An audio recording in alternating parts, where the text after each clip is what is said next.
we've reached today around 300 employees, 300 customers also, and we're operating in 11 countries, mainly in Southeast Asia, Middle East, Dubai and Saudi, as well as expansion in Europe, where we have started in France and the UK. What does it make us as a company? How did it shape the way we evolved, the company we are today? So Anchanto is a very diverse and multicultural company. That's part of our core values. But we really believe in local teams serving local customer with a product that is catered for your market and for you in your country.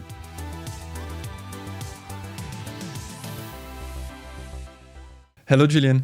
Hi, Charles. Thank you very much for being here. So, Julien, you're the co-founder and CFO of Anchanto.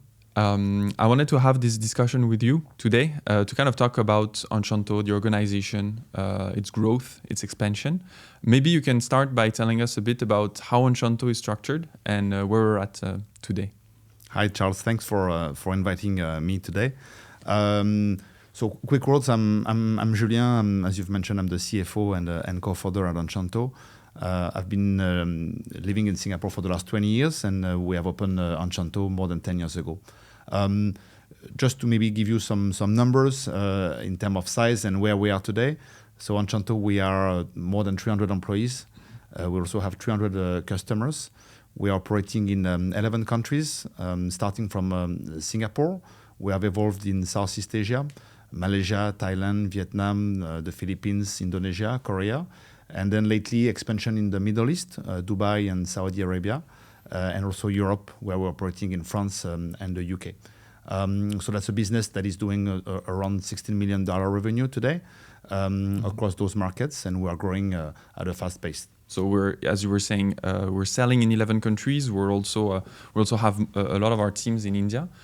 So what does it mean from an administrative and structure perspective, and how do you handle all this? So we started by nature very small as a startup more than 10 years ago. So small means that you need to be agile, that you need to be very, I would say, straight to the point in the way we are organizing ourselves.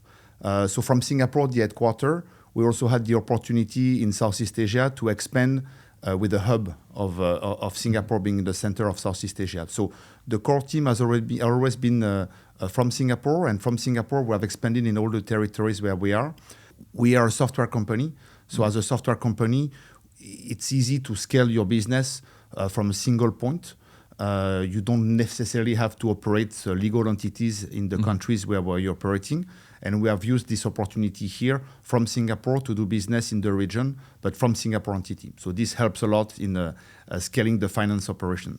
Okay, very clear. So today, Anchanto has basically one main central focus point in Singapore for Southeast Asia. Then we have Middle East and Europe.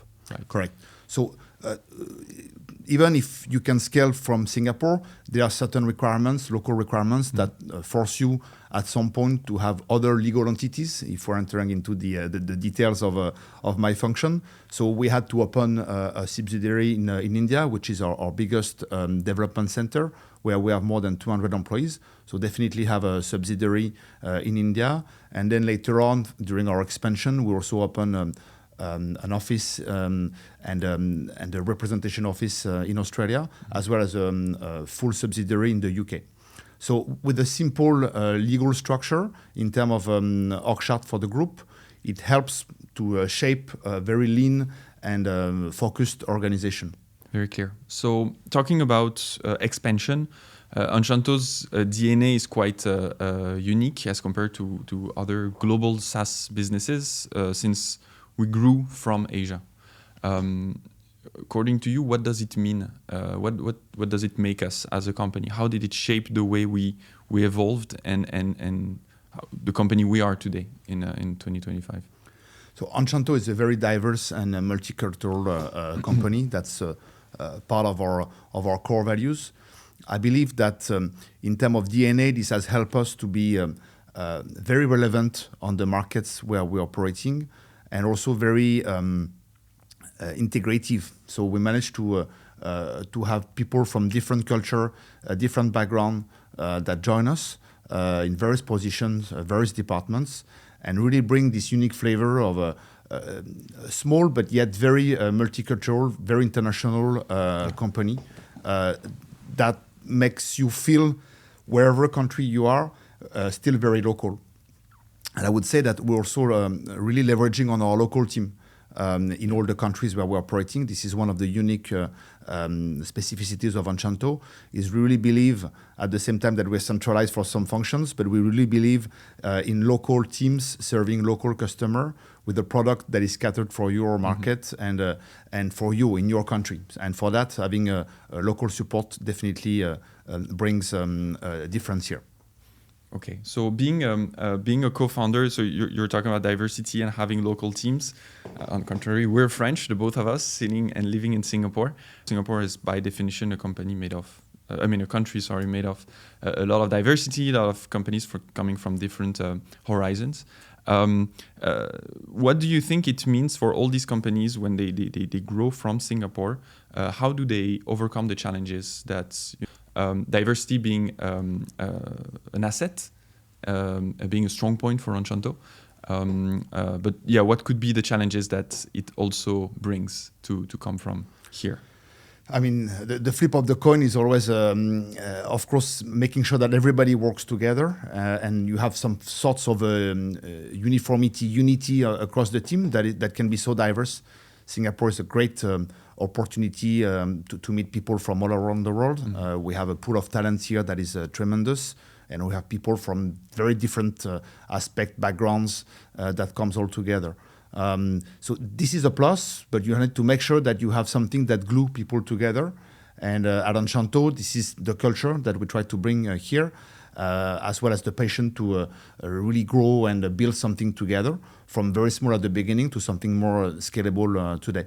So you need to find in everyone the passion, the spirit that makes people to be able to do more and to overcome the challenges or the differences that we can have being from such different backgrounds, all of us.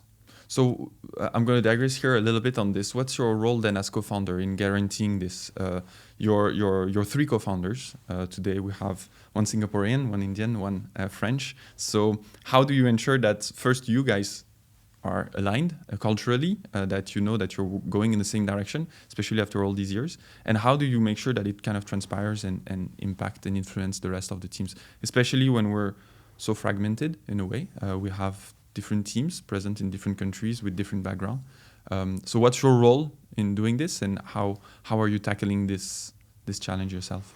So it comes a long way. So maybe first a few words about the way we've met and how the three of us are today the co-founders of Anchanto. So our founder is Vaibhav. Vaibhav has been the leader and the one starting Anchanto more than 10 years ago.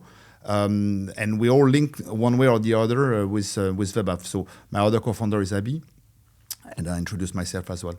Vaibhav and I, we've been working together for about 10 years, 20 years back. So there is this story and this long story together where from colleagueship we become friends and very close. We've been growing in our careers at our early stage of our careers.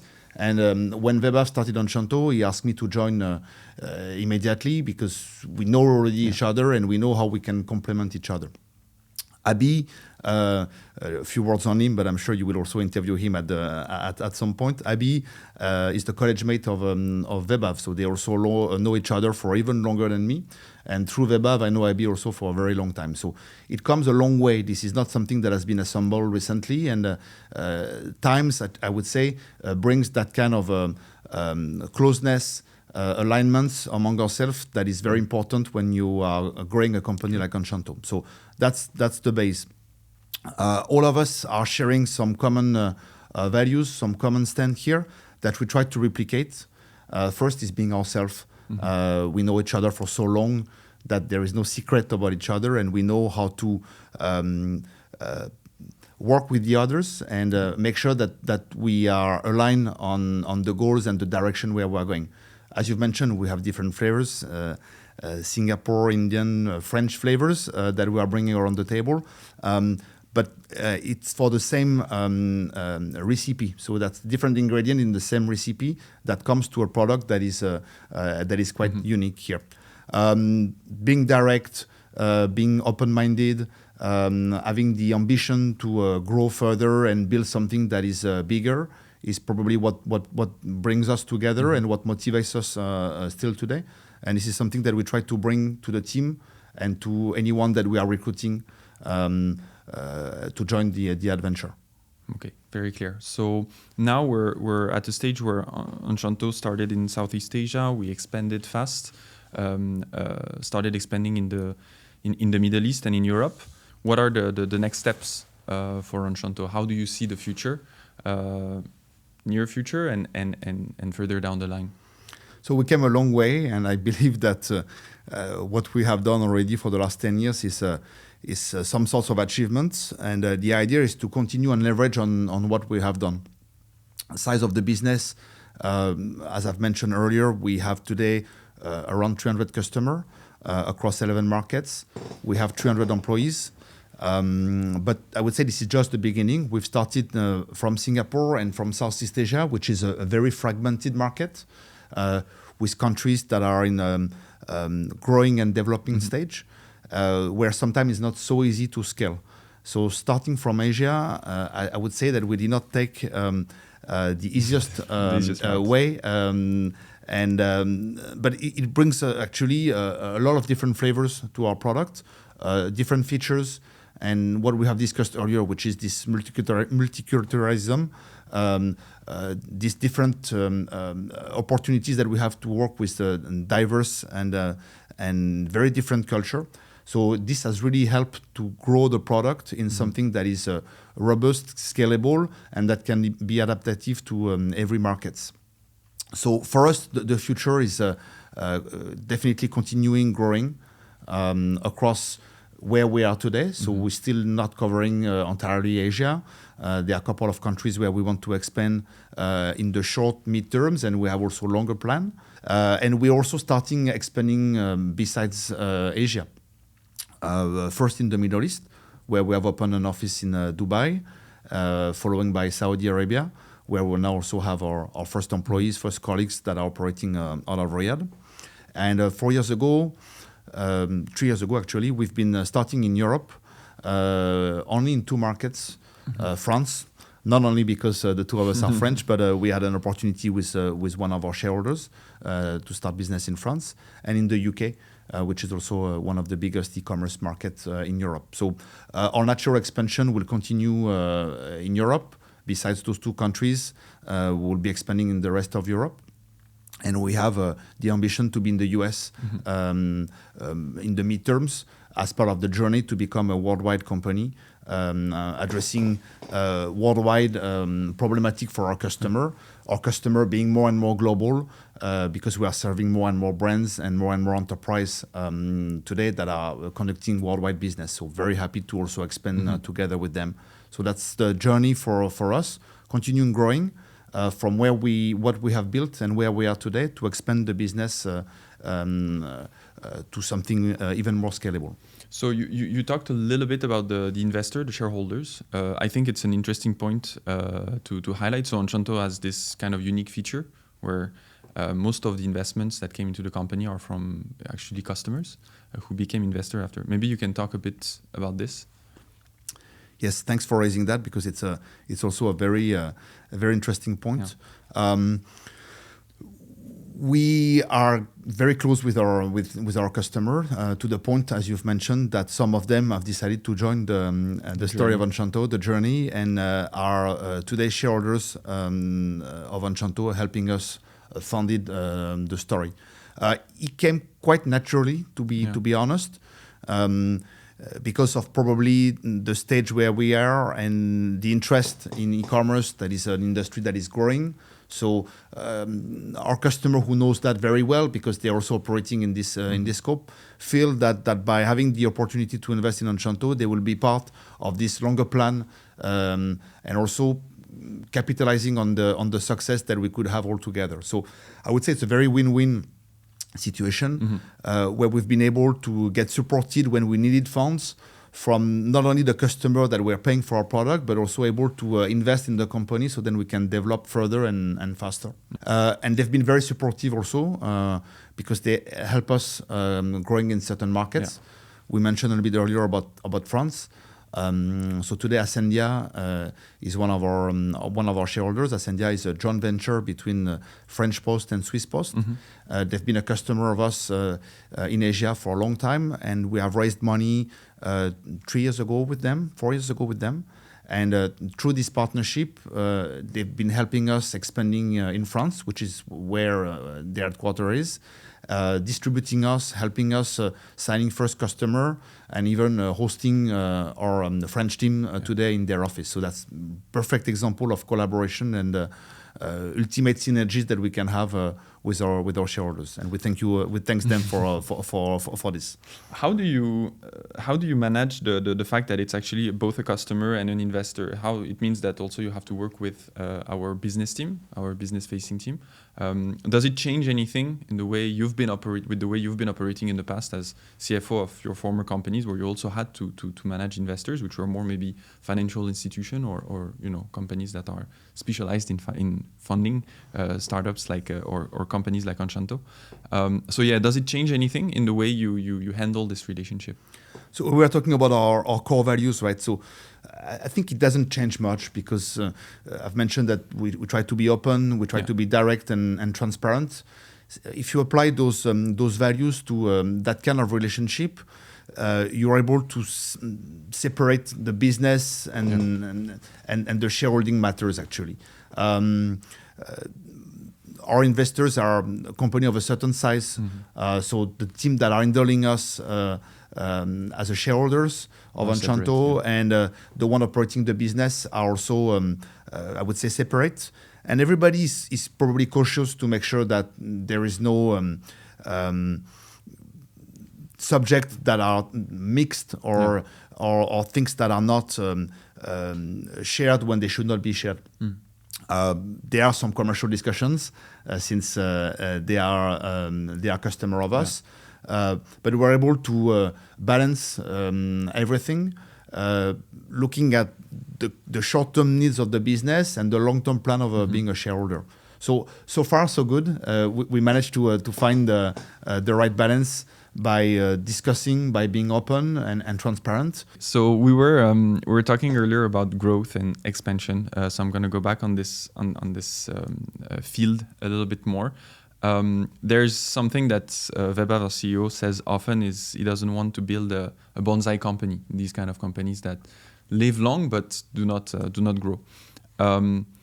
Especially in the current context, how do you guarantee that we kind of keep having the means of our ambition? We keep on growing, but we do it also in a stable and in the right way, I would say, from a business perspective. So we don't just burn the cash that we have, or we don't make all the wrong choices.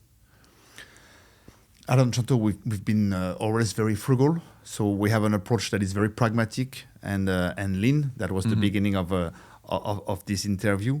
I think this is really in our core, and this is something that we are not going to give up in any case. The balancing about the ambition and the growth with the fact that we are lean is also something that needs to probably be discussed here. We are working hard to find the right balance in building a scalable business at the right pace, being profitable, which is something that is necessary for any business. At the same time that we need to serve the ambition of being present worldwide in different markets.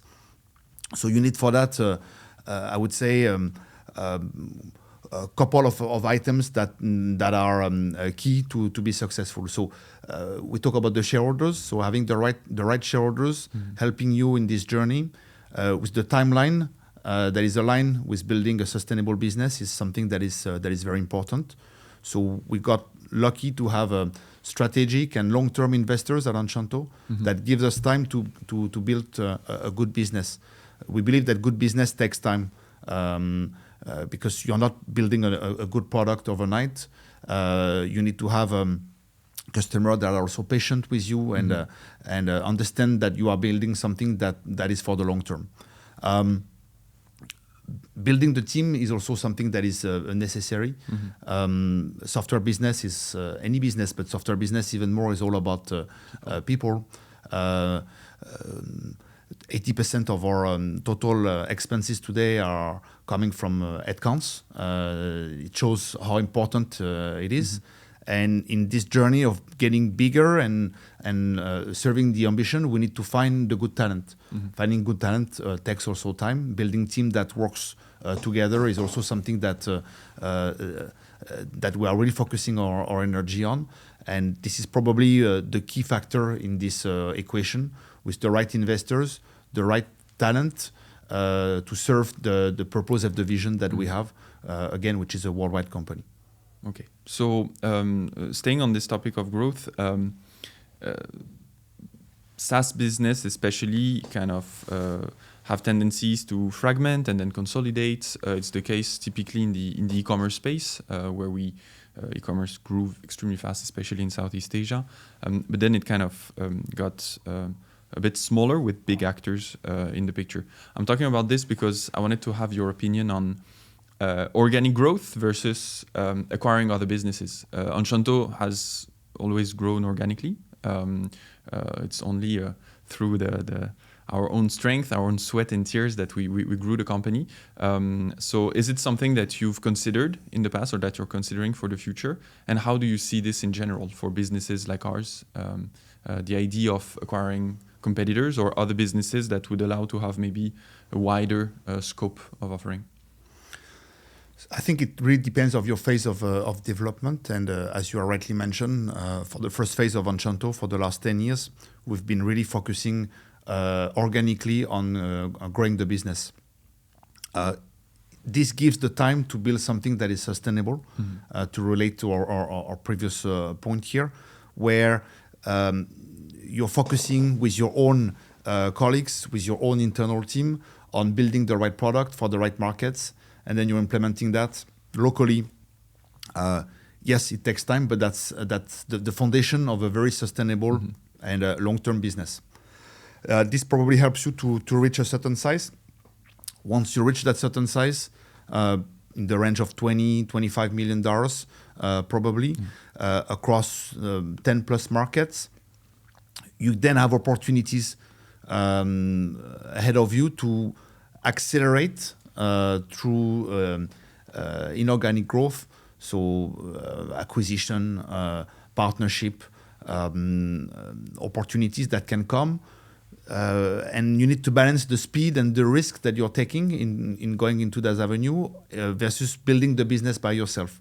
But if the team, the core team, the markets are strong enough, the product is solid enough and scalable enough, this is something that you will discuss on a case by case. It always depends on opportunity.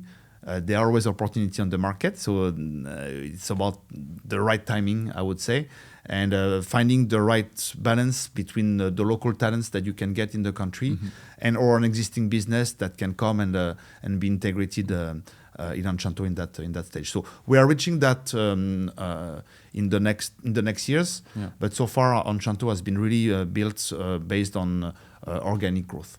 So you're talking about vision, offering. Anchanto has also been through different stages in its life. We started as a service company, then we pivoted to being a software company 7 years ago. We focused more on micro SMEs and smaller businesses.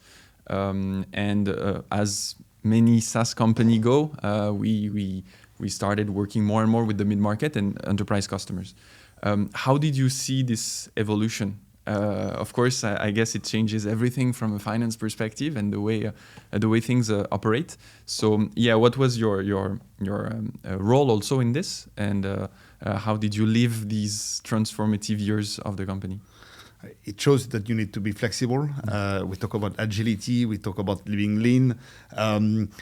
Those are the theme, and this is definitely something that we've been facing for the last 20 years, for the last 10 years at Anchanto. I would say it came quite naturally. Different phases you've mentioned. We started with some services. We used to have a warehouse here in Singapore, but this is also how we've built our product. From the warehouse, with our own colleagues in the warehouse, operating the first software that we were developing for them and for our business. I would say it's a journey. So step by step, it helps you to evolve. You start with smaller customer, and as your product grow bigger with more features, your product evolves to a bigger customer. The beauty of a software business is it's not static, and your product, the same product, can evolve, as you have mentioned, for more small SME with a small limited warehouse to something that can handle thousands and tens of thousands of orders every day. The core product remains the same. The features are getting added along this journey, and the scalability comes naturally, I would say, across the markets and across all the opportunities that we got along the way. So today, Anchanto works with, we succeeded in working with bigger companies, the likes of L'Oréal, HP, Estée Lauder, or other international businesses from different industries. You're talking about the products, the features, the capabilities. So it's true, a business would definitely buy this. This is why they buy the software in the first place. But I guess they also buy into the continuity of the business, especially the kind of software we sell. It's the kind of system that you put at the heart of your operations. If it stops working, then the business, in a way, stops working. So it is a strategic and a risky investment, in a way. How do you balance this aspect? How do you support Anchanto commercial teams in also convincing these businesses that it is the right choice to work with Anchanto? And maybe you have your own perspective also on the advantages it presents as compared to working with bigger, more established companies. It's kind of the usual way of thinking. Bigger is safer, maybe smaller is riskier. So what's your view on this, and what's your role in supporting the commercial teams? I would say it's a little bit easier today. When we started, things were a little bit more difficult. The first customers are always more difficult to convince. Now we, as you have mentioned, we have already a few references. We have bigger names with us. So it makes our life a little bit easier. Not so easy. I'm sure my sales colleague will still tell me that they are struggling. My marketing team will still tell me that they need to invest a lot in our branding and inbound and outbound reach. But we came a long way. The first customer were very difficult to convince, and you need to be very personal. You need to invest a lot of time in them, in convincing them. And slowly, from one customer, you reach 5, then you're starting having connection, word of mouth, people recommending you. You go through some hiccups, definitely, but you are there, you're serving them, you're doing your job. And overall, this helps. There's no real pivotal moment. It's more like a journey, step by step. You've mentioned about our biggest customer, L'Oréal. We are working with L'Oréal for many, many years. We were working with L'Oréal when we were already having a warehouse here in Singapore. So the arrangement has evolved, but it did not happen overnight. It's the consequences of a lot of small baby steps that helps you to build that trust, build that momentum, and slowly people giving you chances to do your job, to provide the product that is also improving thanks to their business, and all together working towards that perfectionism that we can try to get here. But again, it's a long journey. So you're on the other way, on the other side. You're involved in all the software purchase of Anchanto. Are there some aspects and elements that you use from this role that you have, and you put it into how we could support and maybe change even the way we sell, the way we operate? How do you kind of do the transfer of knowledge and experience from being a buyer to being a seller? Being on both sides is quite funny because you read into.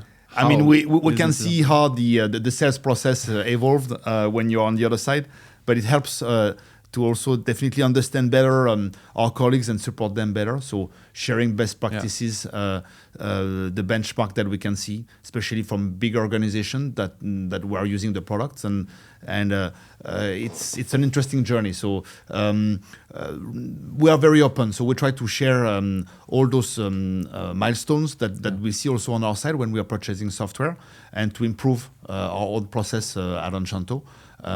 Being more targeted, being more straightforward. Maybe the software sales process is something that is very fragmented.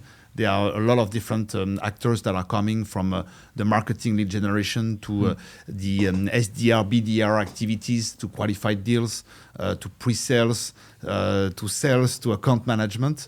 And it helps basically to share how we are feeling it on our side, and with big organization, what can we improve also internally to have a seamless, smoothless process in our sales acquisition journey at Anchanto. So we talk about the people. You were saying how transparency is important and how you manage to support them. What would you say now how would you describe the culture of Anchanto? What would you say is about our people? I think it's probably a summary of this discussion. So diversity is something that is important. Diverse and inclusive. So you come with who you are, and we appreciate the differences, but we come together and we have common goals that makes us work together and enjoy the journey. Passion, dedication is something that I would say is core for us. Because at the stage of our development, we need passionate people who really believe in the product, in the journey, and wants to put the efforts and get the rewards that comes out of it, right? In this size of where we are, where a lot of opportunities can happen. Openness, directness in the approach is also something that we value a lot here.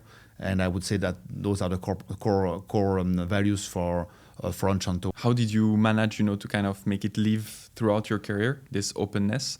It's in a diverse, especially in such a diverse environment where we have so many cultures coming in. There's always this risk also of culturally clashing with each other. We know as French that we're maybe sometimes more direct. We like conflicts. We have to also deal with how people would react and live together. So how did you personally navigate these multicultural environment that you've been through, and how did you make sure that these values, you never let them go, I would say, throughout your career? You try to be yourself, right? It doesn't mean that you're not doing any mistakes. And I think what is important is to really learn from your mistakes. So as you evolve, as you're getting older, you probably get a little bit more wiser on certain aspects, and being a little bit careful. Being careful doesn't mean that you are not yourself, but you are more self-conscious about the others, and trying to make sure that you are not going to also hurt the feelings of others. Sometimes being too direct can be counterproductive. So direct doesn't mean that you can say anything on anything. That means that you are yourself, and then you also address problems, issues. With an openness and things that are put clearly on the table, but always trying to respect and not hurt the feelings of everyone, and definitely learning from our mistakes sometimes. And so how do you see yourself now evolving in the future? How do you see your role at Anchanto? So being a co-founder at Anchanto puts you in the middle of a lot of discussions, definitely. This will remain. But I'm also the CFO. CFO is a very specific role, very focused on certain aspects. So as we are growing bigger, there will be more specialization for me on the core matters of finance matters, shareholders and board topics, to align everyone for this growth where we have. But I will still be in touch with the business. I like being with my colleagues. I like visiting the various markets where we are. I like to understand how the business is actually working, so then I can also reflect it better with the various communication that we have, for instance, with our shareholders, or with the plan that we can have in the future in terms of growth. So this is very important, to be connected to the team, to the markets, and being across so many markets makes you, it's very important to remain in contact with everyone. So I would say it's a mix of being more specialized in your job, but keeping the big picture in mind and the ground reality of the business in the various countries where we are operating. Thank you very much, Julien. It was great talking to you. Thank you for Charles. your time. And speak to you this afternoon then in the office. Charles. Thanks for the opportunity. Thank you.